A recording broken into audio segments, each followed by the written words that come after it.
true freedom actually always inherently has true restraint. What's up, guys? Welcome to another 5-Minute Fatherhood.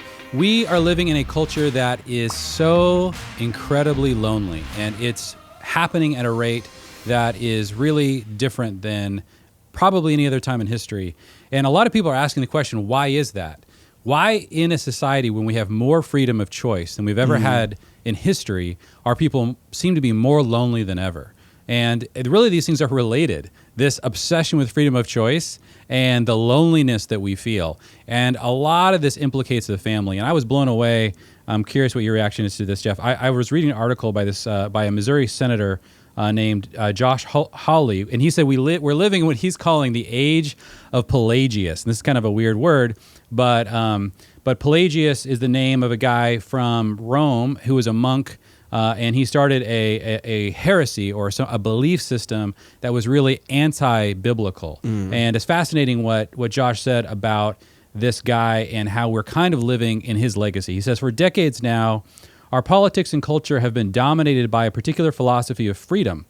It is a philosophy of liberation from family and tradition, of escape from God and community, a philosophy of self-creation, an unrestricted, unfettered free choice. It is a philosophy that has defined our age, though it is far from new. In fact, its most influential proponent lived 1,700 years ago, a British monk who eventually settled in Rome named Pelagius.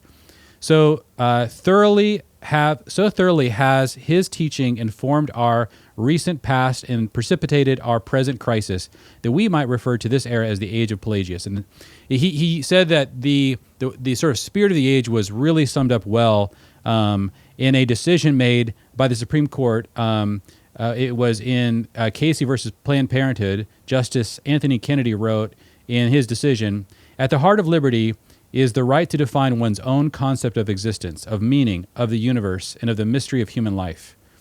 And so this is what the senator then wrote after that. The Pelagian view says the individual is most free when he is most alone, able to choose his own way without interference. Family, tradition, neighborhood, and church, these things get in the way of uninhibited free choice. And this Pelagian idea of freedom is one our cultural leaders have embraced for decades. And so one of the questions that I want to kind of push or pose for you guys as dads is, men, have you embraced this idea of freedom? That you are most free when you're most alone, when things are not impinging on your free choice, right? If that's your idea of freedom, you guys, then family's always going to feel like an obstacle to freedom. And because this definition of freedom is almost the highest value now in our culture, then family will feel like in direct opposition to what your goals are or what it would look like for you to live a meaningful life. But of course, you guys, in the gospel, freedom is not unfettered choice, right? Freedom is the essence of our slavery is something going on internally. It's the things that are happening, the impulses in our flesh, the things that are driving us towards legalistic religion.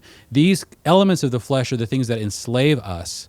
And that freedom looks like actually coming out of self-centeredness and into other-centeredness, which would mean fatherhood is actually the path into freedom. And so this is why the definition is so important. If you have a Pelagian view of freedom, then fatherhood and family is going to be the thing that's going to stand between you and what you ultimately want to have or achieve in life, if this is your cultural value.